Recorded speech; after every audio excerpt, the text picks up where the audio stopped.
always aspired to be a professional artist. At last, this dream may become a reality, and you're creating a portfolio to submit to art programs.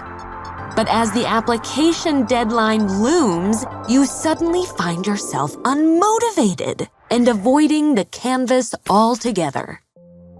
Why does motivation seem so fickle? And what even is it in the first place?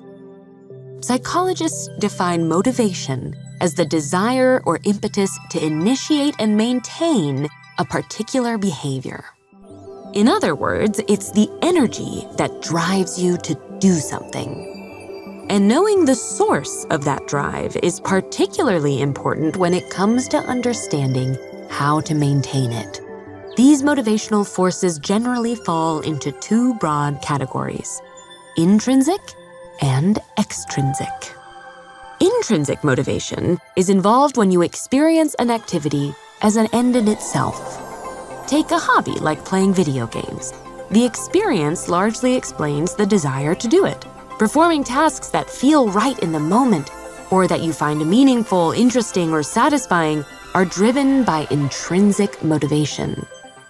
Extrinsic motivation, on the other hand, refers to pursuing a task as a means to an end. While few would consider going to the dentist an enjoyable activity, you're often motivated by the outcome of having clean, healthy teeth. Other examples of extrinsic motivation include completing a task to receive some sort of reward, whether it's praise, power, or money. Notably, these rewards tend to come later, like receiving a bonus at the end of a quarter or winning a competition after months of training. While extrinsic rewards like getting paid may seem appealing, their effectiveness can be surprisingly short-lived.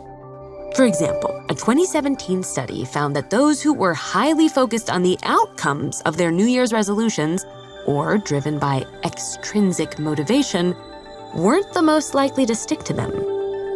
What did predict persistence, however, was how much a person enjoyed pursuing their goals. In other words, you're more likely to maintain an exercise routine if you take classes you enjoy, rather than just those that build your biceps. Years of psychology research have shown that high levels of intrinsic motivation for school, a job, or an exercise class are more likely to keep you engaged in the long run. Day-to-day actions, though, are rarely either exclusively intrinsically or extrinsically motivated. Studying for a history exam, for example, can be intrinsically motivated if you're curious about the culture of ancient Egypt, but extrinsic motivators may also be at play as you aim to get a good grade or feel pressure from family members to do well in school. But having multiple motivators isn't always better.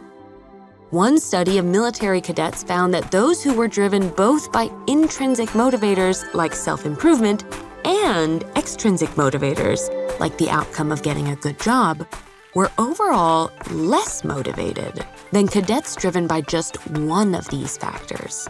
As a result, these cadets performed worse and were less likely to graduate. Psychologists call this phenomenon the over-justification effect. The idea that additional extrinsic motivators can actually muddy the waters when you already have the intrinsic drive to do something. But this is only a problem if you already find a task motivating. When you're faced with an activity you find tedious or uninteresting, adding extrinsic rewards can be beneficial. In this way, extrinsic motivators can provide sufficient justification. While you may never enjoy doing the laundry, it may feel less daunting if you get praise from a loved one, or even promise yourself that you'll watch your favorite TV show when you're done folding. Motivation is complicated, and sometimes no matter how passionate you are about a goal or hobby, finding the motivation to actually do it can be difficult. But there are things you can do to increase your drive, even when it feels impossible. Focus on building intrinsic motivation by making the task more fun in the moment. Asking a friend to join you or simply putting on your favorite playlist can give you the boost to get started and stick with your goals for the long haul.